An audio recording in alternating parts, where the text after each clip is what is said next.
Am I the idiot for contacting my estranged sister? I, 17, female, have an older sister, 22, female. My parents had her when they were teenagers and they have never been good to her. They are good to me. They both screamed at her for everything and they both pressured her a lot. She was a model, so mom was obsessed with her looks and what she ate. Dad constantly pressured her with school. I was not good either. I was always ruining her stuff, even expensive ones. I would scream at her. I made fun of everything she liked. My parents encouraged it. My sister was always good to me. She would make sure I eat healthy and help with homework, even when she was sick or tired. She'd stay with me when mom and dad had fights as I would get scared. She took the blame for everything I always did, but it was hard and the relationship with my parents got really bad after they blamed her for something awful, so she left a while later when she became an adult. Things weren't okay between us either, but she told me to contact her if necessary. She is now very successful, travels a lot, has money, a nice boyfriend, friends and fans. She had always wanted a sister, and I know she had asked for one for Christmas and for her birthday before I was born. Whenever we saw sisters in movies or stuff, she would say it was us. I constantly told her that she wasn't my sister.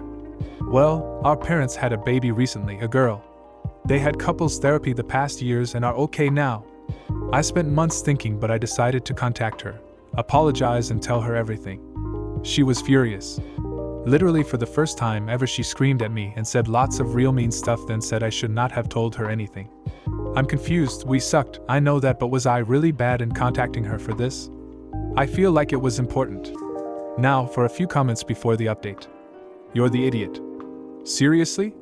This is the reason you decide to call her years after she left the house? To tell her that your idiot parents decided to not only get therapy after they estranged their eldest daughter, and I'm assuming they never bothered to contact her after they seemingly got better, but they also decided to have another baby who is 95% meant to be a replacement for your sister? The last time she saw you, she asked you to contact her if you needed anything, because despite how shitty you and your parents treated her, you are still her little sister, and she doesn't want you to end up on the streets. Aside from that, she would have been way more happy if you just left her alone and didn't bother to tell her such things. Comment 2. Did you contact her with the sole purpose of telling her she now has a sister? You said she always wanted one before you were born, but then you were born and brought up to scream at her, bully her, and tell her over and over that you are not sisters. This is not your fault but your parents. So she probably doesn't want one now.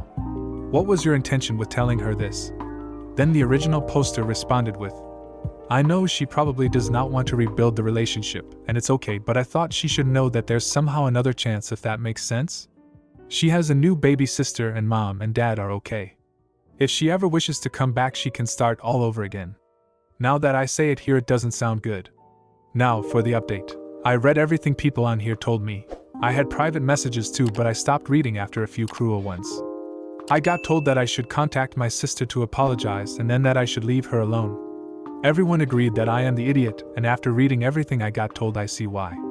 I did contact my sister again as I was planning on visiting her city with my best friend's family, and if she wanted to talk. She replied days later and I saw her. I had to swear not to tell our parents, and I would not go to her place. Everyone was right. I was an idiot, but also I was stupid. I didn't think things right. My sister told me that when I called her she was already in a bad mood as she was really sick and needed to be okay for the next day, so me calling her kind of made everything worse and stressed her more. She apologized for screaming. Like you all told me, it made her feel like everything got better because she left, which was not my intention, but I see it now. Our baby sister also has a close birthday to her, so it obviously feels like a replacement, even if my intention was not that when telling her. She asked if I understood how bad what mom and dad told her the last time they saw her was, and I had never really sat and thought about that until that day. I now don't really know what to do when I think about them. She is not in therapy anymore due to a real bad experience, but she has two things, PTSD and BPD, I think, but also has now a bit of an okay relationship with food and other stuff. She says everything is under control. She told me how she already had a sister before the baby, me. How she felt super jealous when she saw her friends with their sisters, how she has a hard time when her favorite singer posts about her sister, and about how she feels embarrassed that she never has family go watch her or support her at work, while everyone else does. Her boyfriend and friends are amazing, but she feels really alone. She asked about my life but asked me not to mention our parents. She asked to see our baby sister, so I showed her a few videos. It was really hard and I felt super guilty. We talked for a few hours. Everyone around here was right and I should have known better. She says she was never really mad at me. She gave me her assistant's number and told me to only call in real emergencies. If I'm sick, I have no place to live, I need food or stuff for school, our sister needs something, but to please never contact her directly ever again and to not tell our parents. She said when I turn 18, if they know anything I will get in trouble. I was expecting maybe she would call me for Christmas, but she didn't, which is fine, I don't deserve it. On her Instagram it seems like she had a good time. There's more but character limits, so yeah? That's the update. Comment 1. I'm glad you reconnected. I am sad she never wants to hear from you again, as the bond between sisters is so important. I understand how easy it is to make mistakes. Be selfish and not recognize how what your parents said hurt her to the core. I hope you are never without food, shelter or stuff for school. I don't think it was right for her to threaten you with an NDA if your parents find out. Possibly a lawsuit, but I understand her need for privacy. You've lost your older sis, but don't give up. Someday maybe you can repair the relationship. Until then, I'm sorry. Love on your baby sis. Then the original poster responded with, I think she only threatened with that because she really is terrified of our parents, and she doesn't want them to know where she is. Comment 2. I'm glad you both were able to sit down and have a conversation.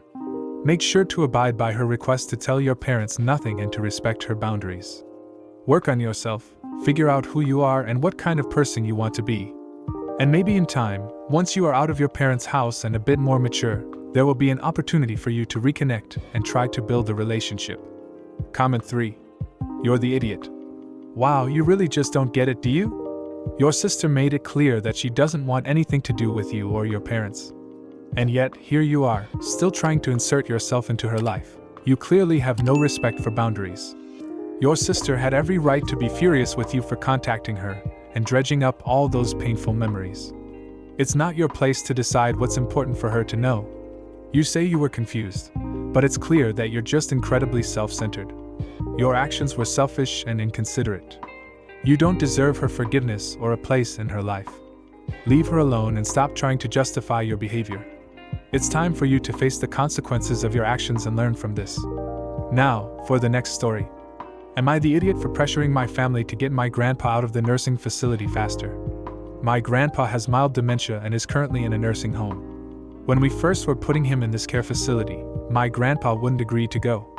He refused. He is mentally there enough that doctors have to listen to him, and my grandma couldn't override it. My family asked me to convince him to go because he will basically do anything I ask. I convinced him to go for just a week, that is all he would agree to. He is in the facility because he became very weak recently, which is in part because he has a bladder infection. He will be on antibiotics for at least another week or two, so my family doesn't want him to leave until he's finished. Also, he can't really walk. They're trying to fix it in the nursing home, but he barely eats, so I don't know how he's supposed to build any muscle. So my family needs to find an in-home caregiver before he can come home. I feel like my grandpa is getting worse mentally in the nursing home. It pains me to see him in there. He has cried when I visited him twice in the last week, and I have never seen him cry. I know he thinks we are going to abandon him there. I have been pressuring my mom to get him out sooner because at this moment there is no for sure date to get him out. I feel so guilty that I told him a week and that week is up now, but he's still in there. My mom says he needs to be in there to finish his antibiotic and get stronger. In my opinion, my family should be working on finding in-home care for him, and they haven't tried at all, which makes me worried he will be there extra long. Theoretically, everything they are doing at the facility they could be doing at home if they had an in-home nurse. So, am I the idiot for wanting to get my grandpa out even though he isn't stronger yet and hasn't completed his antibiotic? Edit. Thank you to everyone who has responded and talked to me about the realities of the situation. I understand he may need to stay in the nursing home if his condition ends up being unmanageable. My family, as far as I know, they also told the care facility this, is intending to take him home once he is done with treatment, but I guess we'll just have to wait and see what happens. I'll stop pressuring my mom and try to create a more open dialogue with her and my grandma instead so I can be more in the loop of what is happening. Thank you all again. Update: if anyone looks at this again, we're planning on 24 hours in home care starting October the 2nd. We will take down the hours if possible, but yeah. Like I said, they can afford it, and that's what they were planning to do. Now, for a few comments before another update. What I think you need to understand is that home care isn't the same as a nursing home. The extra labor falls on the family. Are you going to take the night shift with your grandfather? Are you going to clean him up when he soils himself, chase him down the road when he wanders outside without pants on, and calm him down if he has a tantrum? Dementia is terrible, and it's also very hard on the carers. Even within home nursing, it's intense. Are you going to put your life on hold to take this on? Comment 2. No idiots here. The reality of caring for an elderly person with dementia is brutal. It might be best for him to be in a nursing home where there is round-the-clock care. A home health aide cannot provide that care. And neither can family members. 24/7 at-home care is extremely expensive, and the reality is that most people can't afford it. Don't know if you are in the US. Has your family looked at an assisted living facility? This is a step down from a nursing home if your grandfather isn't quite at the point of needing the nursing home. But dementia only gets worse, and you need to prepare yourself for the time that he will need more care than your family can provide. Now for the update. I understand my judgment, and agree I was an idiot for wanting to remove him from the facility before his antibiotics were done.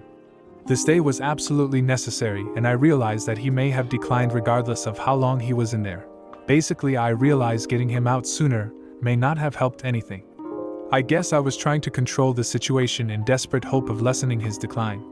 My grandpa ended up staying in the facility for 3 weeks, 2 weeks antibiotics plus 1 week after.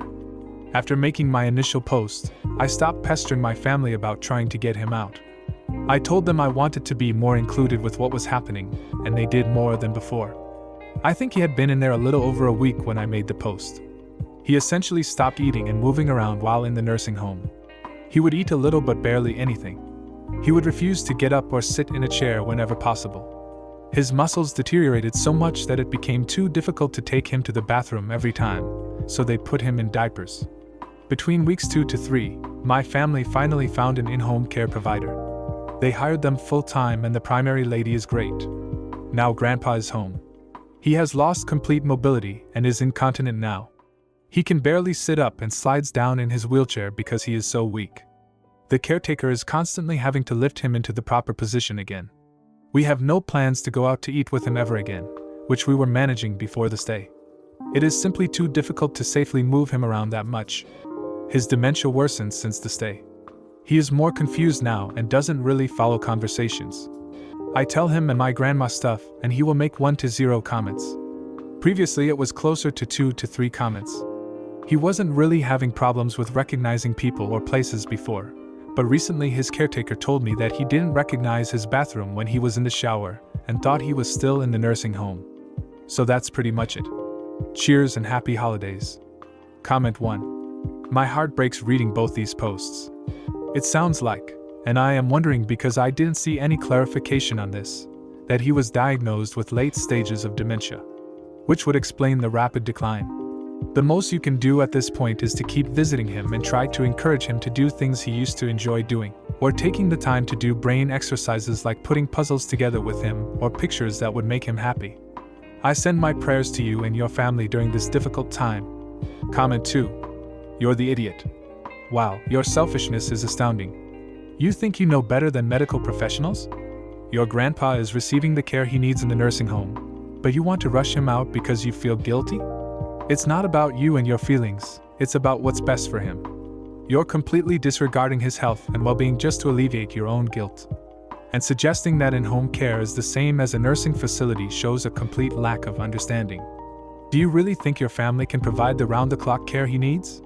Dementia is a challenging condition that requires specialized care, which is exactly what he's getting in the nursing home. Stop pressuring your family and let them make the best decisions for your grandpa's health. It's time to prioritize his needs over your own selfish desires. Comment 3.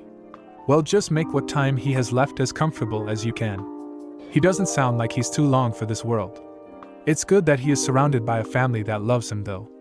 If you like this video, you'll probably like these too.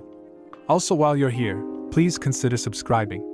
It's your support that keeps this channel alive and allows me to make better and longer videos. Have a great day.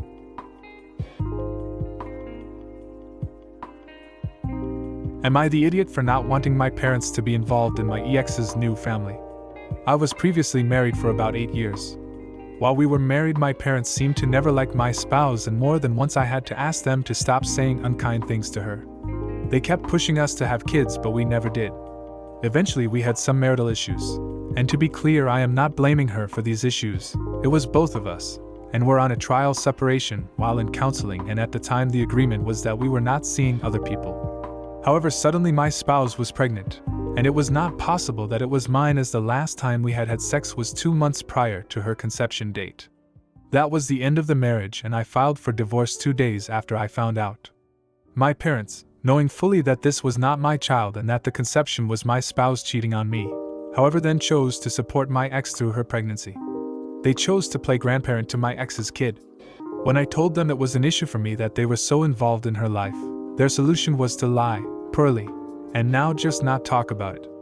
I found out secondhand that not only did they go to her wedding, to the guy she cheated with, but that my father gave her away at that wedding.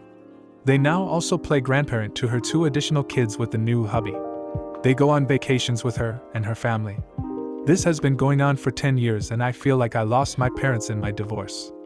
I can't talk to my parents because they will just lie to me like they do about seeing my ex. I found out, again secondhand, that my ex and her family are staying with my parents and are there with them today for Christmas, which explains why I wasn't invited when all my siblings were. My parents have said that they feel like I am being ridiculous and that it's their Christian duty to look out for my child, which they say is mine because we were married when she got pregnant, even if I feel like abandoning the kid is okay. They blame me for the family never being able to be together, since I won't attend family events that she's going to, which more and more is all of them. Everyone in my family has pretty much treated me as persona non grata for abandoning the family. Am I the idiot here? Am I the one destroying the family? Should I just play uncle to my ex's kids that I want nothing to do with? Now for a few comments before the update. Not the idiot. This is disgusting. Remind them that she broke the marriage covenant, but also a commandment. Time to write the whole lot of them off. If having grandchildren is more important than their actual child, don't give them the choice. Then the original poster responded with, "It's good to hear that I'm not as irrational as they make me feel about the whole thing." Their response, during the divorce, her breaking the marriage covenant, is that I needed to really think about forgiveness and maybe learn to turn the other cheek. Comment 2. I need some more information. Do your parents know where babies come from? Like how they are made? Last I knew, they did not pop out of wedding bands. Then the original poster responded with, "Given I have 4 siblings, I would assume they figured it out at some point." Then the original commenter replied with, "Not the idiot. Your parents are bizarre. They don't like this woman and push her away until she becomes an incubator of life, and suddenly she is a daughter they've never known they wanted. Like, she became worthy once she started having children. That in itself is gross.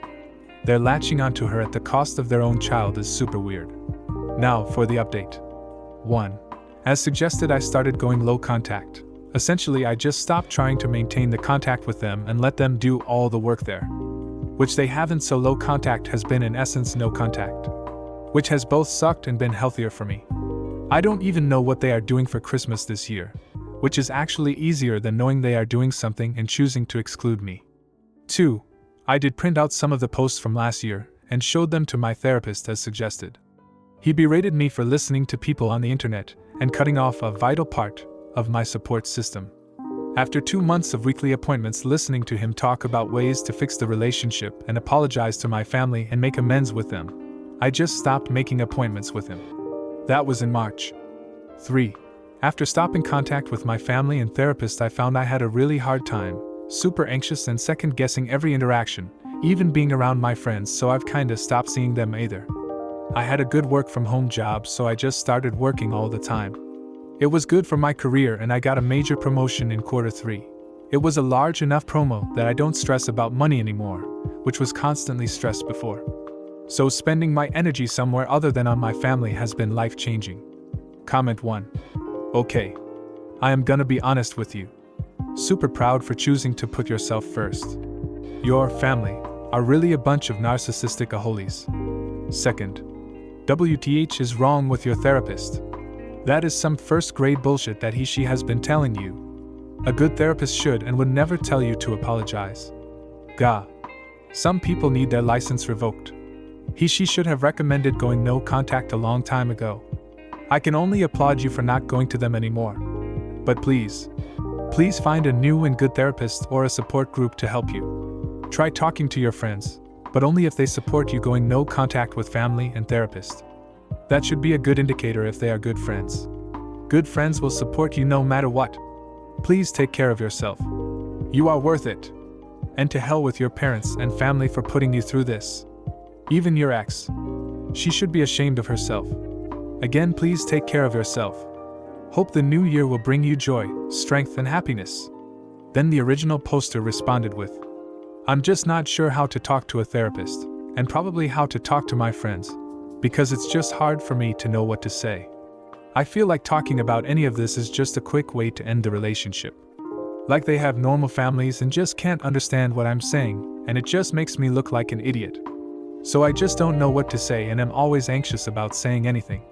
I do feel like not talking to my family has changed my life a lot for the better, even if it is lonelier. Comment 2, you're the idiot. Wow, what a pathetic update. You're so proud of isolating yourself from your family and friends, and you think it's a good thing? You've clearly lost touch with reality. Your therapist was right to call you out for seeking advice from strangers on the internet instead of trying to salvage your relationships. Cutting off your support system was a foolish move, and your promotion at work won't bring you true happiness. You're just running away from your problems and burying yourself in work. It's clear you're bitter and resentful, but blaming everyone else for your own issues won't solve anything. Maybe if you stopped being so self-centered and actually tried to repair your relationships, you wouldn't feel so lonely. It's time to grow up and take responsibility for your own actions. Now, for the next story. Am I the idiot for not participating in my sister's funerals? I'm male 16, I live with my dad male 48, and his wife Annabelle female 30, and my half-sister Stacy female 6. At the end of November my cousin also male 16, died in an accident. I was there. He was my best friend. My aunt and uncle are devastated, although they have said a bunch of times it wasn't my fault. He was my cousin on my late mom's side, and Stacy only met him a couple of times in passing. My sister has been kind of fascinated by what happened to Dally. She had never been to a funeral before. It started pretty much straight afterwards with her having funerals for her toys. Then a few weeks ago she started having funerals for herself. She lies down and says she's died, and then Annabelle says we have to dress nicely and come say nice things about Stacy.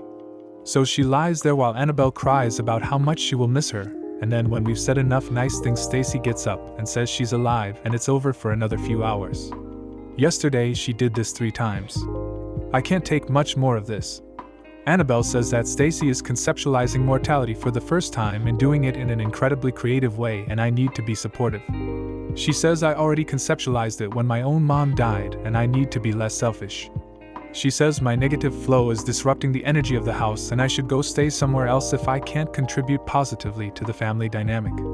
I would like to be anywhere else, but the only places I could go are my grandparents, mom's side, who live in a retirement community and are very old and sick, and my aunt and uncle, and although they say they don't blame me and they love me, I don't think they should have to be around me that much right now. So I should probably toughen up and just join in Stacy's funerals. After all, I am alive and all I have is a broken arm. Sorry, thanks for listening. Now for a few comments before the update. Not the idiot. First of all, I'm very sorry for your loss, and the fact that you were there must have been incredibly dramatic. I hope you're able to get some sort of counseling to work through this. Your sister is not conceptualizing death. She's playing a new game because her mother is positively reinforcing her to do it. Your stepmother is being incredibly insensitive. Then the original poster responded with, Annabelle says Stacy needs to see death as part of the enchanting dance of life, and so we all need to show that we can celebrate the circle of our existence. Because I am the one who has just gone through a bereavement, my reaction is the most important to Stacy. Comment 2, sounds like your sister is enjoying the attention more than anything else.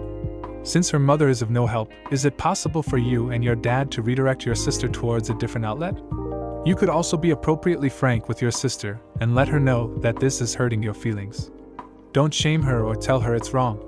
Just be honest. This is a great moment to teach your sister sympathy that her mother is missing out on. Now for the update. Thanks for your support last time. I kind of got in a bad spot after my last post, and I took off by myself, and I got in a weird headspace where I was trying to talk to my cousin and just thinking of how he'd answer because I knew him really well. Anyway, Annabelle's mom found me. She posted here too, and she took me to her place and got my aunt and uncle. My uncle says that I half lived with them anyway, and they wanted me home with them. It's been scary coming here because I feel like my cousin is going to come at any moment, but it's actually easier because my aunt and uncle both loved him too. Plus they actually talk to me so I don't get in my own head as much as I did at my dad's. They've also got me a therapist because they say we all need counseling. Therapist seems nice so far. Things are awkward with my dad. Think he took a lot of crap when Alice, Annabelle's mom, told everyone about what had been happening. He's mad at me because his boss yelled at him, and now he thinks he won't get the promotion he was expecting. Annabelle's mommy friends saw my post too, and now that's causing her problems. Oops. She wants us to do a guided meditation together to realign our relationship, but I told my uncle no, and he agreed. They'd put Stacy in therapy on advice of her teacher, and the first thing she said was she was only doing the funerals because she wanted to make me sad. I have decided I don't want to see her anymore. I'm okay. I miss my cousin. I think I always will. But I'm with good people and I will go to them for help next time and not strangers because I know that they will listen.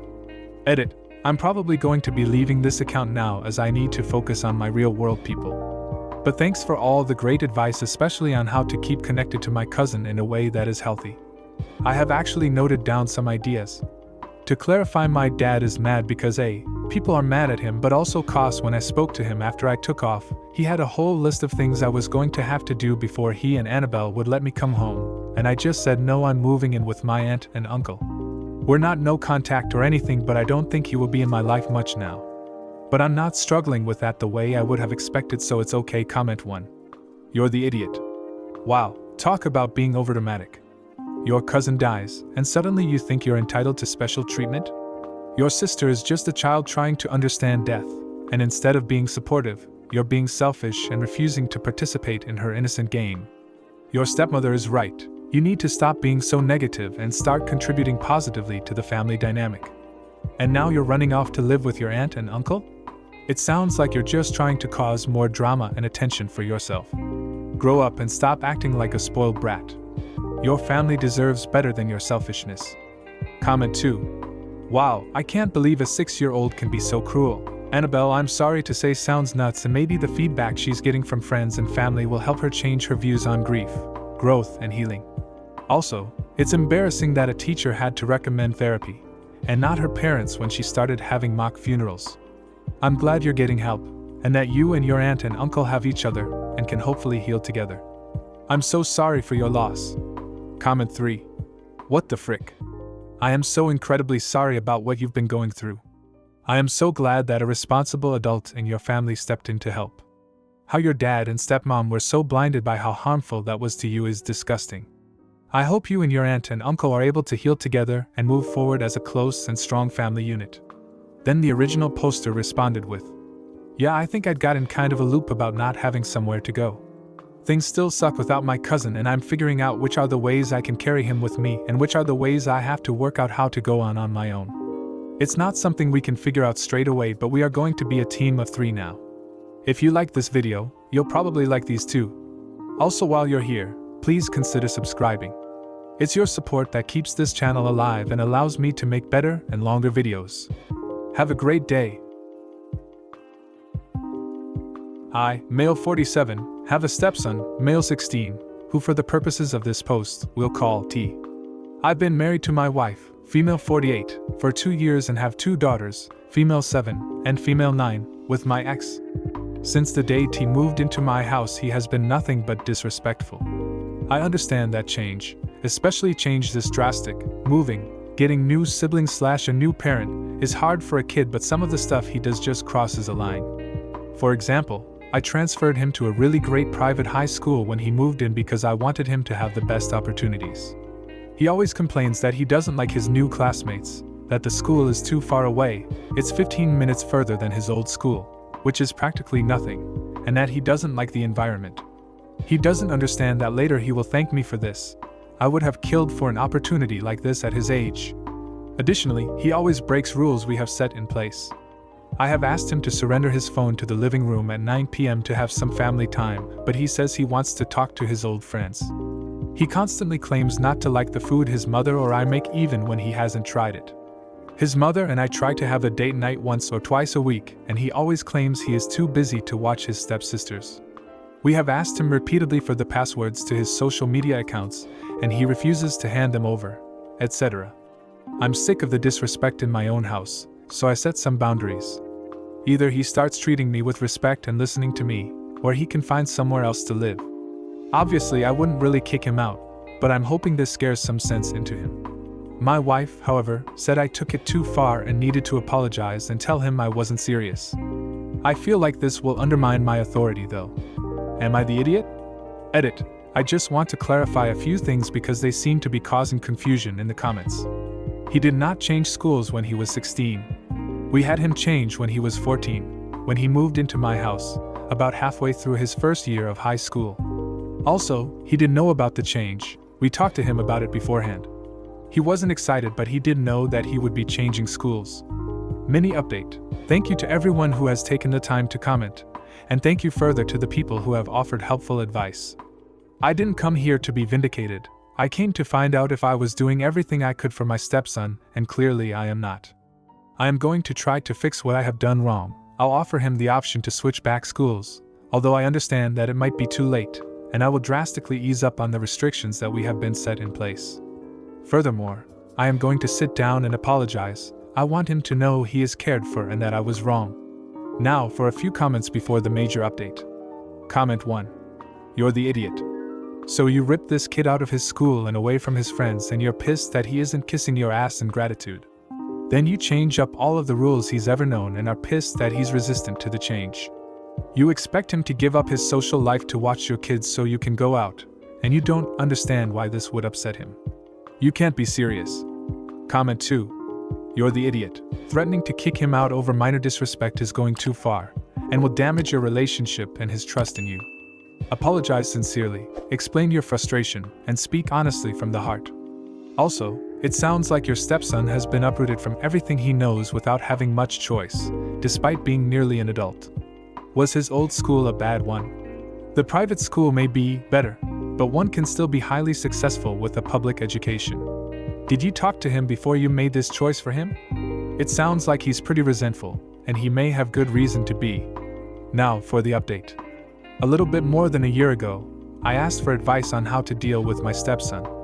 I was ripped to shreds in the comments, and deservedly so. For those who haven't read the post, I didn't feel like my stepson was respecting my authority after I imposed overly strict rules upon him. I've had a few people ask for an update, but first, I wanted to clear up one thing. Many people assume that I took an underprivileged kid and put him in a school full of rich kids. That couldn't be further from the truth. Before we married, he and his mother were very well off. We both have really well-paying jobs.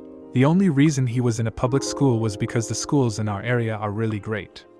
The only reason he switched to the private school is because it is a STEM school, and I thought that would be beneficial to him. Now on to the update. After reading the comments telling me how horrible of a stepfather I was, I felt sick. This may seem unbelievable, but I was genuinely trying to do right by him, and I was beside myself realizing that I did more harm than good. My stepson never knew his father, and I jumped at the chance to have that special father/son bond with him. I eased up on many of the restrictions I placed. He no longer has to surrender his phone, and while we still do have family time, it's about once a week instead of every night. He no longer has a bedtime, and while his mom follows him on his socials, I do not. I no longer demand these passwords for anything. The only time I have asked him to babysit is in the case of an emergency, but surprisingly, now that I've stopped, he's been offering to babysit every once in a while. As for the school issue, he is still at the school.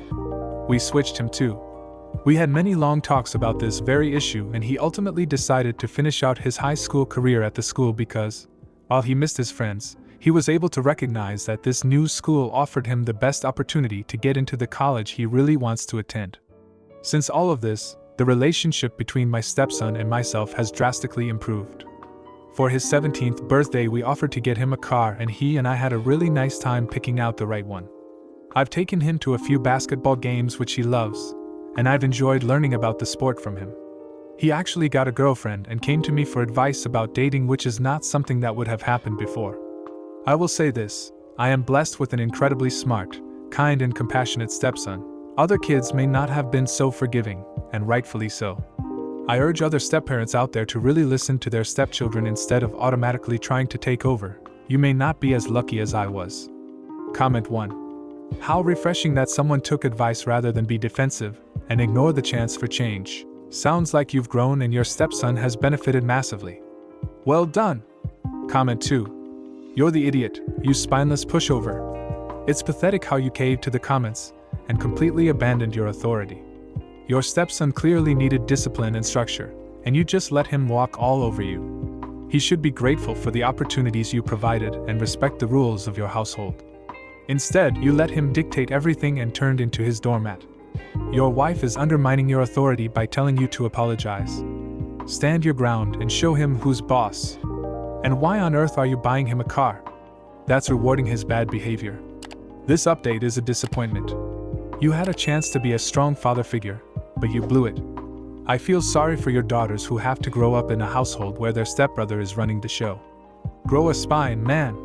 Now, for the next story. Am I the idiot for asking my girlfriend to continue doing my laundry if she wants me to buy groceries? My GF, female 28, and I, male 32, have been living together for 4 years now. She works from home since COVID most of the time, but sometimes does go into the office. I go to my office every day. My girlfriend has always done our laundry together and never had a problem with it for all these years. Since she works from home, she takes care of a lot of the housework, but I do help out where I can when I get back from work, although she often refuses my offers with reasons like I should wash my hands better. I do wash my hands though. Lately she has started separating my undergarments and vests from the laundry pile and not washing them when she had no trouble doing that in the past.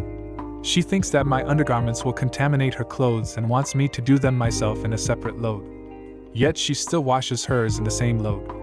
I suggested we do all our undergarments in a different load and she said no because hers are cleaner and that would be worse.